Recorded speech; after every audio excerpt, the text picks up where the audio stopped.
오늘 하나님의 말씀 우리 마가복음 4장 35절에서 41절 말씀 우리 함께 같이 보도록 하겠습니다. 마가복음 4장 35절에서 41절 말씀입니다.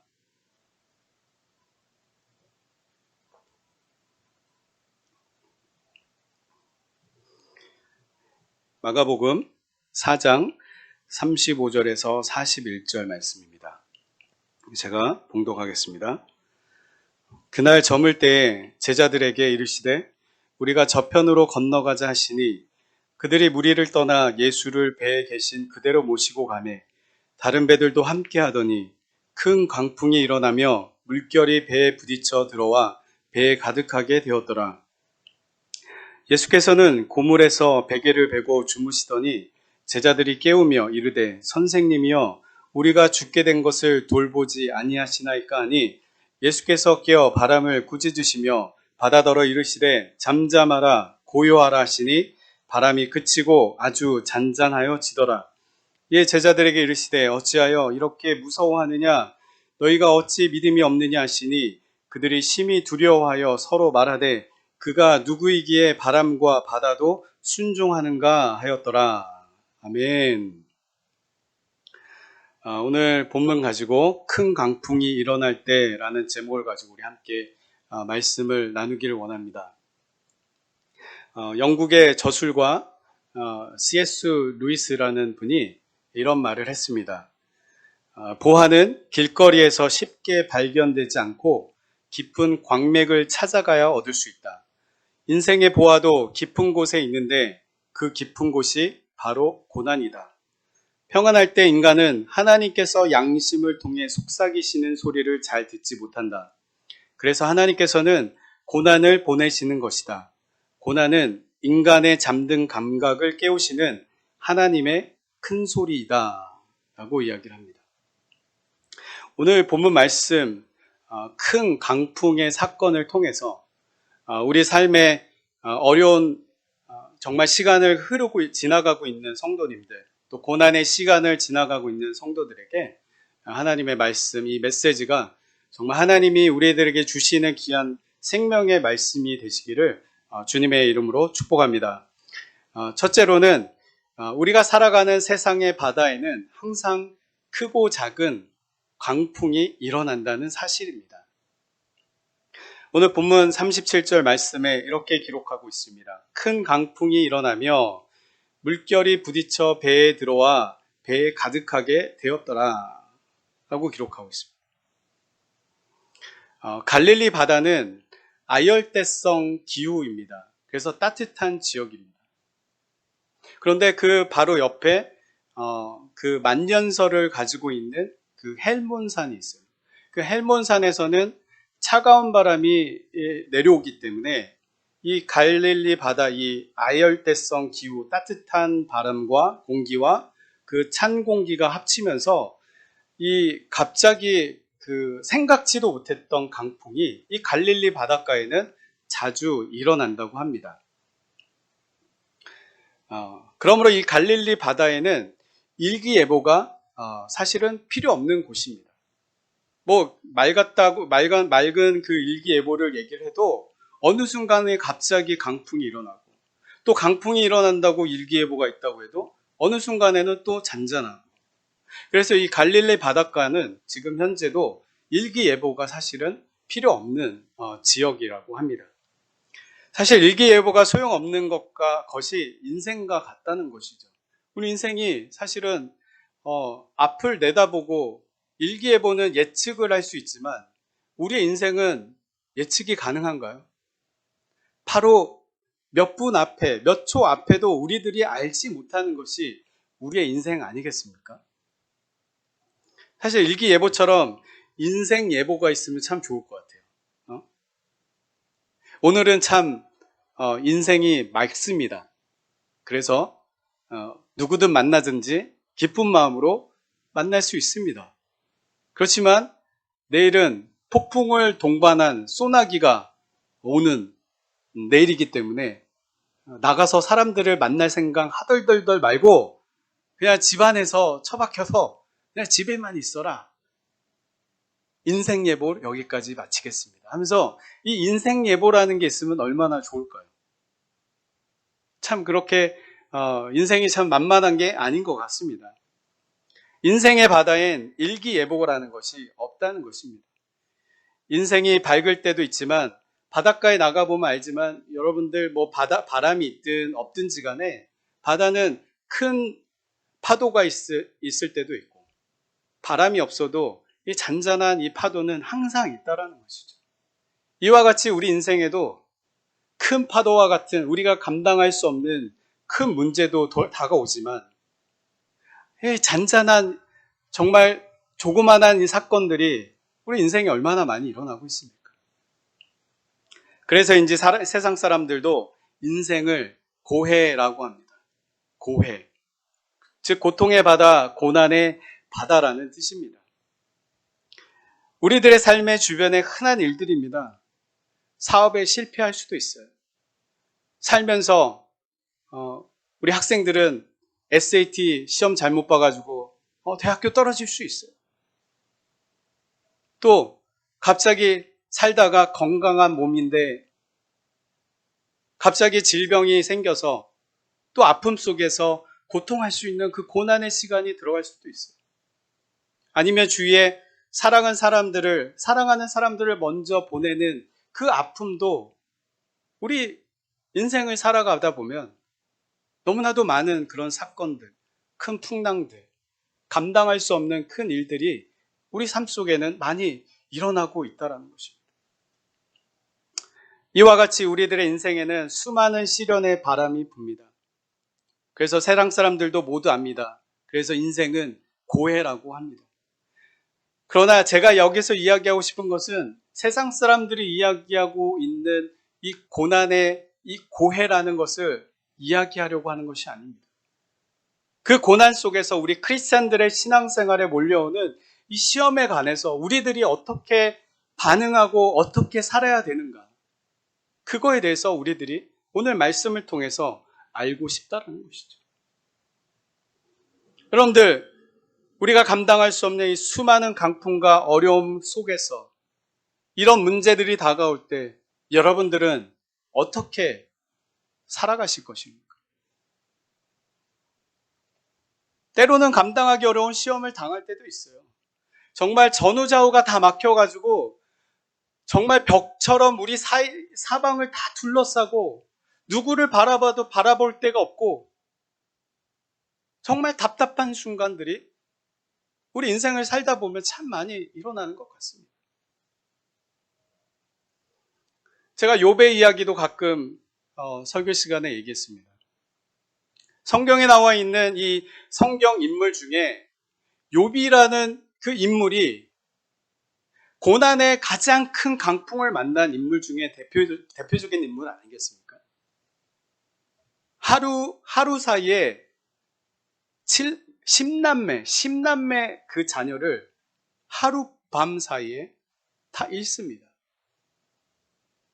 그리고 또 무슨 사건이 있었어요? 하룻밤 사이에 온 재산을 도둑질 당합니다. 그것도 모자라서 욥의 그 몸에 욕창이 나가지고 어떤 질병인지는 모르겠지만 긁어도 해결이 안 되다 보니까 집에 기약장을 뽑아가지고 그 기약장으로 몸을 긁고 있는 그 욥의 그림,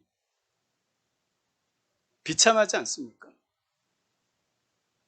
그런데다가 와이프를 잘못 만나서 있든지 와이프는 야 너가 믿는 하나님 욕하고 대절하라 그러면서 집 나가버렸어요.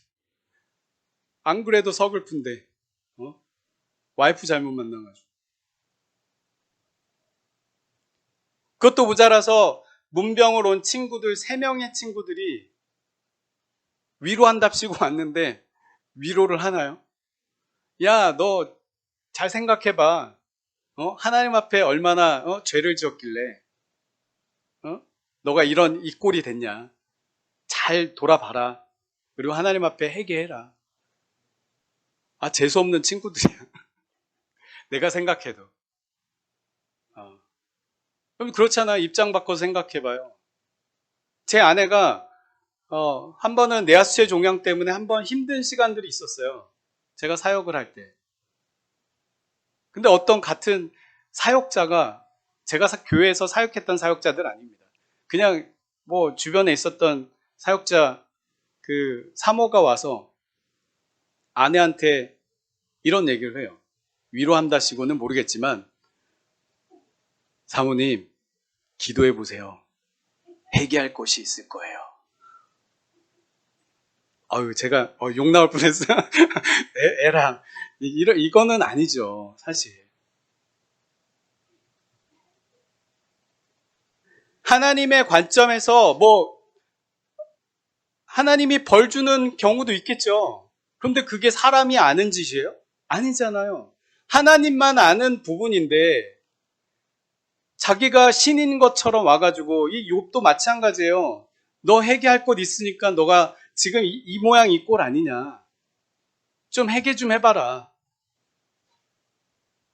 여러분들 주위에 만약에 힘든 분들이 있다라면 제발 그렇게 얘기를 하지 말아주세요.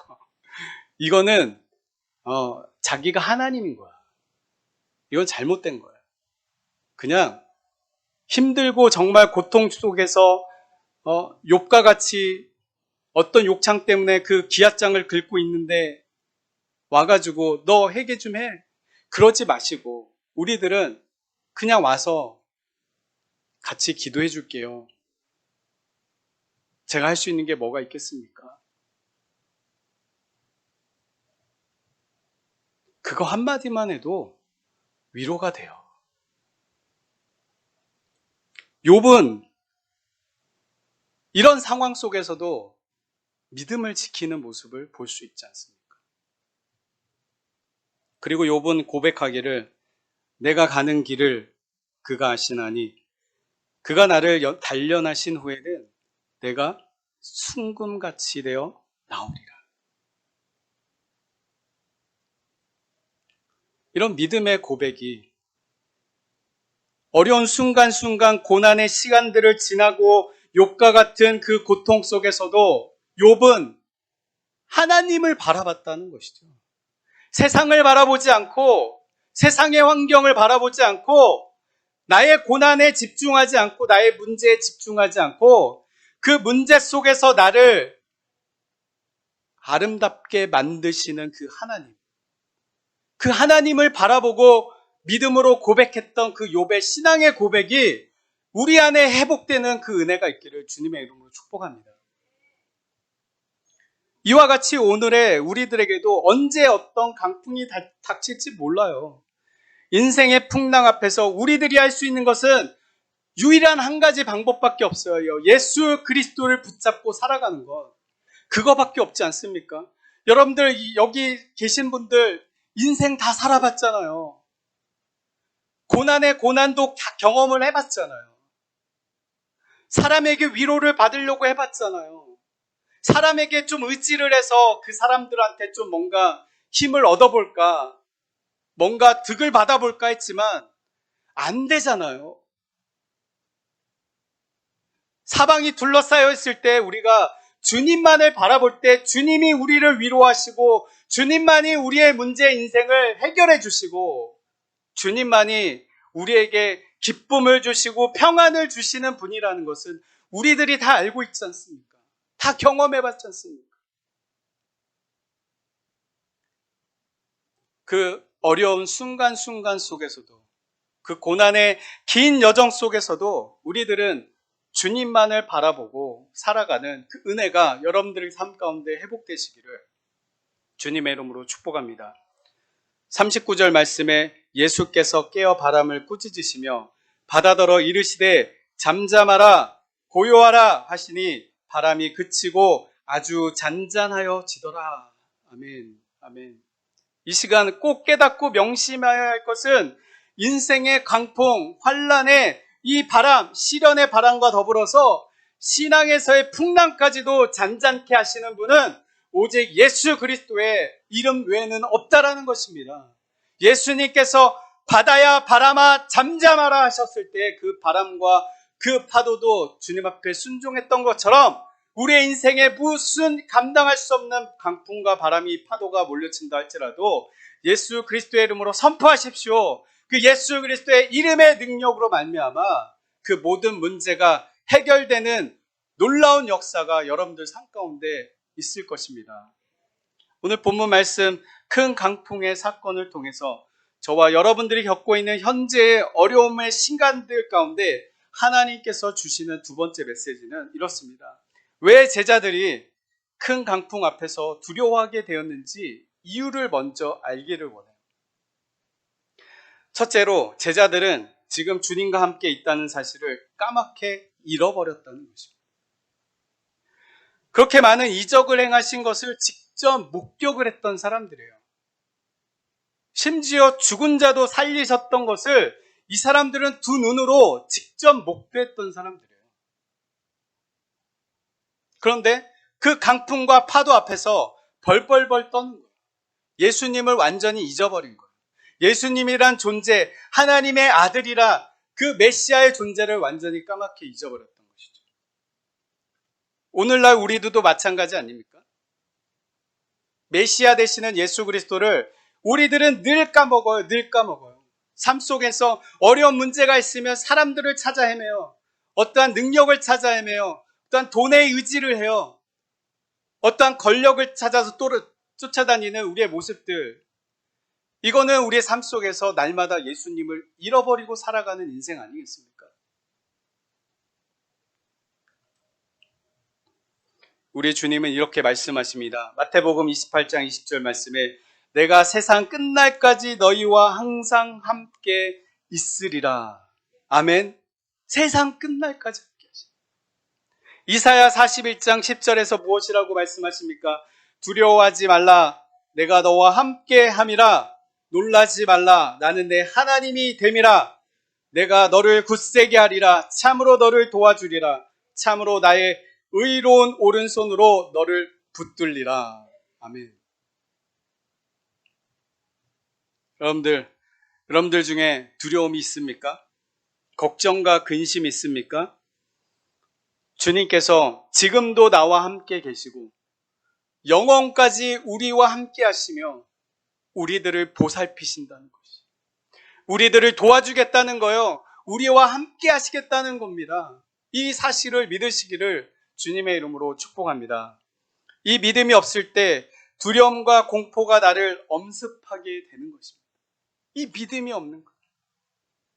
40절 말씀에, 오늘 본문 말씀에서 이렇게 얘기합니다. 너희가 어찌 믿음이 없느냐 라면서 제자들을 책망하십니다. 누가복음 8장 25절 말씀에는 너희 믿음이 어디 있느냐?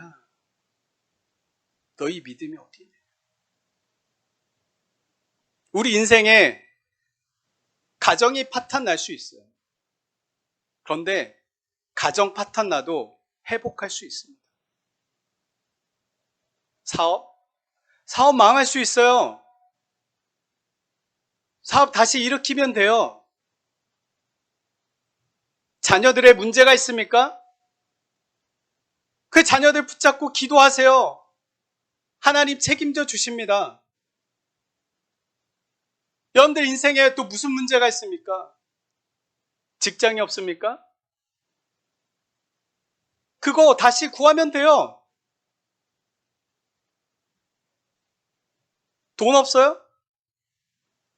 돈 달라고 구하세요.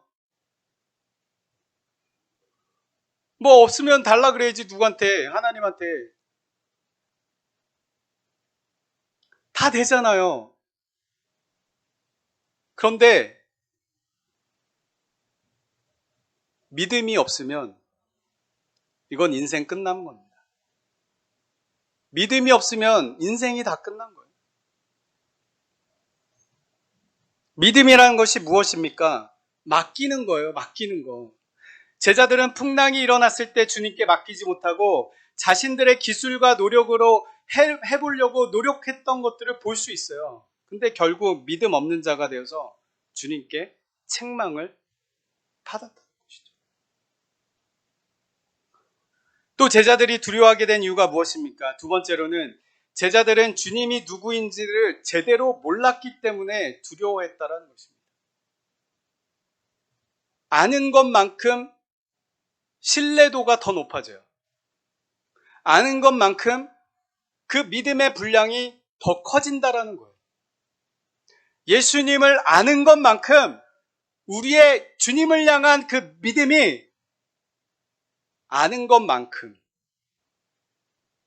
그 수준으로 믿음은 생긴다라는 것입니다. 천지 만물을 창조하신 창조주 하나님 독생자 아들 예수 그리스도, 인류를 구원코자 메시아로 이 땅에 오신 예수 그리스도, 41절 말씀에 그가 누구이기에 바람과 바다도 순종하는가? 그가 누구이기에?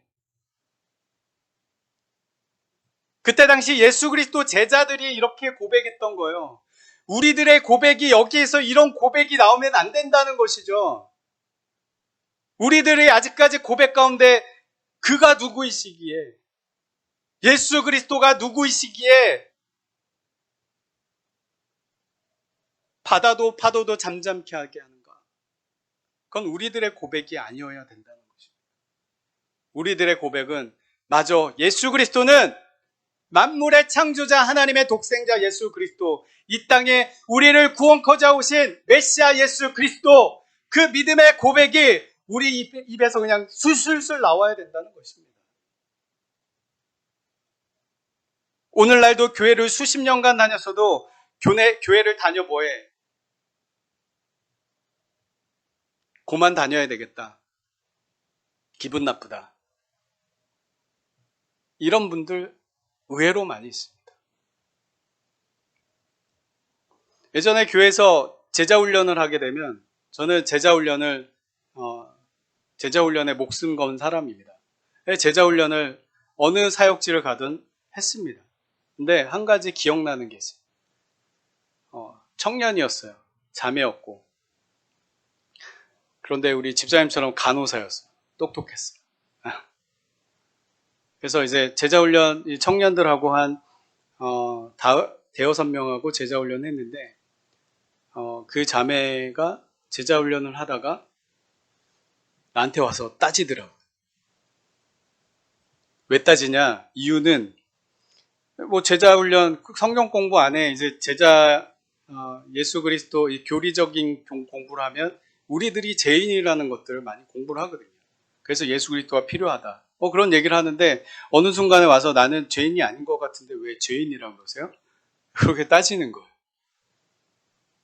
그래서 자기는 아무리 생각해도 죄인이라고 생각이 안 되어지고, 그리고 죄인이라고 생각하면 내 스스로가 우울해지고, 그리고 우울해지면 신앙이 더 그 골로 가는 거, 어둠에 잘못된 길로 가는 것 같아서 나는 죄인이 아닌 것 같습니다. 그래서 제자훈련을 안 하겠습니다. 나에게는 예수가 필요 없는 것 같습니다. 그런 얘기를 하고 제자훈련이 그 자매는 끝까지 못했던 경우로 봤어요. 예수가 필요 없다는 거예요. 예수가 필요 없기 때문에 교회를 다녀도 수십 년, 거의 수백 년은 아니겠지만 수십 년을 다녀도 어느 순간인가 기분 나쁘면 교회 굳이 다녀 뭐해? 그러면서 나가는 거예요. 예수를 제대로 모르는 거죠. 예수를 똑바로 알고 믿어야 됩니다. 2000년 전 골고다에서 십자가에 못 박혀 죽은 예수가 지금 나와 무슨 상관이 있는지를 똑바로 알아야 된다는 것입니다. 주는 그리스도시요 살아계신 하나님의 아들이십니다라는 믿음의 신앙의 고백, 베드로가 고백했던 그 신앙의 고백이 우리 안에도 있어야 된다는 것입니다. 그분이 바로 나의 죄를 대속하기 위해서 그 고난을 당하셨기에 나의 모든 죄가 사함을 받고 그분이 나의 구세주가 되심을 제대로 믿는 그 예수님을 알고 믿을 때 거기에서 능력이 나타나는 것입니다. 그렇다면 우리 삶에 강풍이 생기면 어떻게 해야 됩니까? 빨리 주님을 깨워야죠. 그렇지만 예수님은 늘 깨어 있어요. 배에서도 육신의 몸을 입었기 때문에 예수님께서는 피곤해서 잠을 들으셨지 지금은 늘 깨어 있어요. 그런데 여기서 우리들에게 하시고자 하는 메시지는 뭐냐면 깨어있는 주님 앞에 우리가 생명을 다하여서 나 강풍 만났어요. 하나님 너무나도 힘들어요. 주님 나 살려주세요. 살려주세요. 제발 살려주세요. 하나님한테 매달리는 게 필요하다는 것이. 깨어야 된다는 것이. 모든 인생의 문제는 주님과 함께할 때 해결을 받을 수 있습니다. 제자들은 주무시는 주님을 깨웠습니다. 이것은 믿음의 회복이라는 것입니다. 까맣게 잃어버렸던 주님을 다시 찾은 것이라는 것입니다. 집 나간 탕자도 까맣게 잃어버리고 아버지의 존재를 잃어버리고 도망갔던 그 탕자 아들. 그 아들도 아버지의 존재를 다시 깨닫고 돌아올 때는 용서와 사랑을 경험하는, 아버지의 사랑을 경험하는 그 은혜를 경험하지 않았습니까? 그와 같이 주님을 다시 우리들도 집 나간 탕자처럼 주님을 찾아야 돼요. 다시 만나야 돼요. 주님을 늘 깨워서 주님과 함께 동행을 해야 된다는 거예요. 사랑하는 성도 여러분, 지금 강풍을 만났습니까?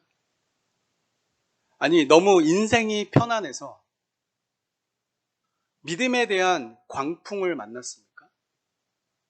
우리가 너무 편안하면 믿음이 너무나도 작동이 안 돼요. 그러지 않습니까?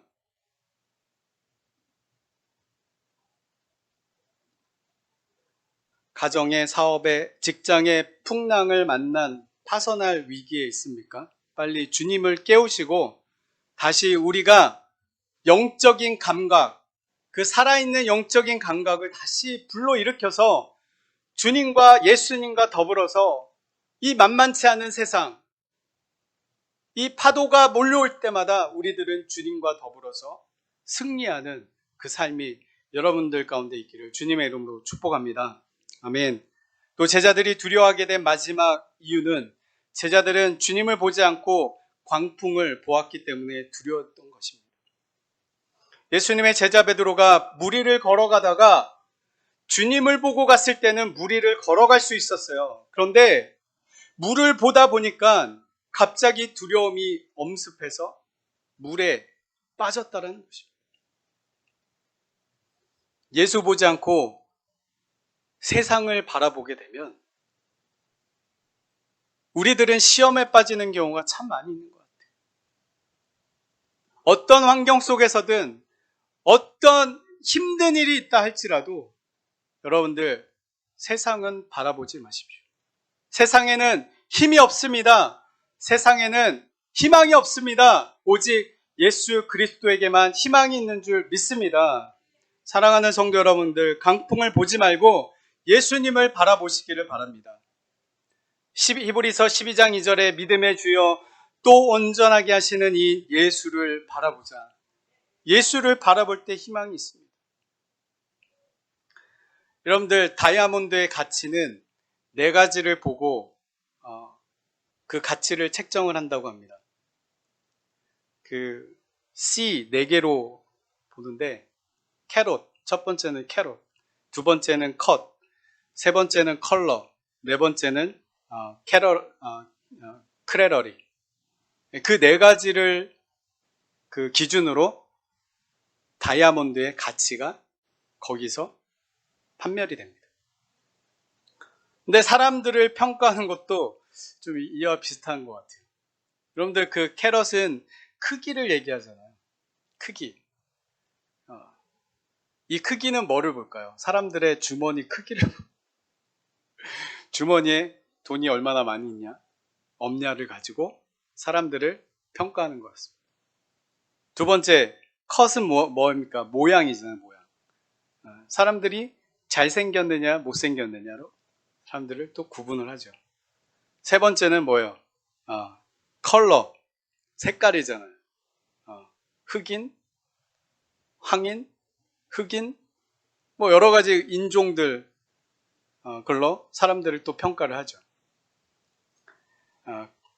크레러리, 이 순결의 의미로 흠을 따지는 건데 이 도덕성을 보고 사람들을 또 따지기도 합니다. 예전에 미투 사건이 있었죠. 미투 사건이 생겼을 때 그 많은 남자들이 막 벌벌벌 떨었다고 하는데 그런 도덕성을 가지고 사람들을 또 평가를 합니다.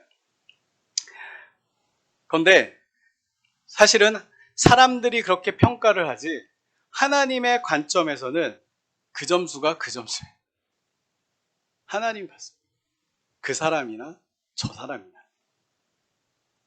왜요?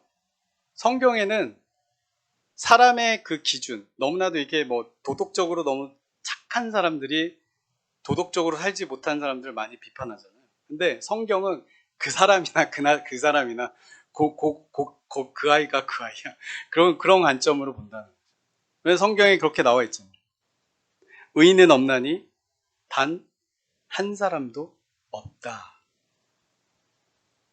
사람의 관점으로는 그 가치로 여러 가지 기준으로 사람들을 평가하지만 하나님의 관점으로 봤을 때는 그 사람이 그 사람이야. 그냥 다 하나님이 봤을 때는 의인 하나도 없다는 거예요. 다 죄인이라는 거예요. 그래서 오직 모든 인생들에게 반드시 필요한 것은 하나님의 만물이 손길이 필요한 거예요. 이게 뭐냐면 나머지 5번째 C, 크라이스트. 오직 예수 그리스도를 통해서 우리의 인생의 가치가 달라진다는 것입니다. 예수 그리스도를 믿고 주는 내 하나님 아버지이십니다. 주는 그리스도시요 내가 사랑합니다. 당신만을 사랑합니다. 아버지의 아들이심을 내가 믿습니다. 그 신앙의 고백, 그 예수 그리스도가 우리 안에 있을 때 우리의 인생이 모든 게 해결되는 줄 믿습니다. 그리스도의 피로 씻음을 받은 일, 만신창이가 되었어도 내 인생을 다른 사람이 아무리 봤을 때 너는 정말 비참한 인생이야. 너는 세상에서 버림받았어. 세상에서 살 가치가 없는 인생이야. 라고 할지라도 우리는 예수 그리스도만 만나면 인생이 해결이 되잖아요. 아무리 만신창이가 됐던 인생도 예수 그리스도를 믿고 영접만 하면 우리의 인생이 정말 아름답게 멋지게 다시 새롭게 재탄생되는 인생이 아닙니까? 우리들은 이 세상의 강풍을 바라보지 말고 오직 나의 인생을 정말 아름다운 걸작품으로 만드시는 그 예수님만을 바라볼 때 이 세상의 강풍에서도 두려워하지 않고 담대하게 믿음으로 승리할 줄 믿습니다. 아멘. 말씀을 마무리합니다. 본문 40절 말씀에 이에 제자들에게 이르시되 어찌하여 이렇게 무서워하느냐 너희가 어찌 믿음이 없느냐고 말씀하십니다. 이 말씀에서 주님은 어찌하여 이렇게 무서워하느냐와 어찌 믿음이 없느냐 두 가지를 이야기하고 있는데 사실은 한 가지다라는 거예요. 믿음이 없기 때문에 두려운 것이고 두려운 것은 믿음이 없기 때문에 두려운 것입니다. 여러분들 이제는 무서워하지 마십시오. 믿음 있는 자가 되십시오. 강풍과 같은 고난을 통해 우리들의 잠자고 있는 영적 감각들이 다시 깨어나기를 예수님의 이름으로 다시 한번 축복합니다. 우리가 다시 깨어나와야 돼요. 일어나와야 돼요. 예수 그리스도로 인하여 다시 한번 일어나서 어떠한 강풍이 우리들에게 몰려온다 할지라도 예수 그리스도로 인하여 그 어렵고 힘든 강풍의 시간들을 예수 그리스도로 인하여 승리하시는 우리 복된 사랑의 성교교회 성도 여러분들 되시기를 다시 한번 주님의 이름으로 축복합니다. 아멘. 아멘.